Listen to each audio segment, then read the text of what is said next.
அதே கும்பல் மறுபடியும் கிளம்பிருச்சு. இப்ப நம்ம வடை வாங்க போறோம்.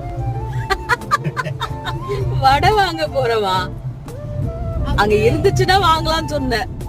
நீங்க வடை வாங்க போறேன்னு சொன்னீங்க. இருந்துச்சுன்னா வாங்க போறேன்னு சொல்லவே இல்லை. சரி, அங்க இல்லன்னா எப்படி வாங்குவ?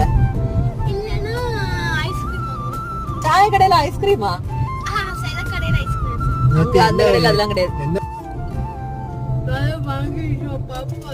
நான் சேர்ந்து வடை வாங்கிட்டோம். வடை இல்லைன்னா அவரை எழுப்பி அழுது சண்டை போட்டு எப்படியாவது வாங்குற பிளான்ல இருந்தேன். நல்ல வேளை ஒரு வடை வச்சிருந்தாரு. இது ஆக்சுவலி நல்ல கிறிஸ்பி வடை.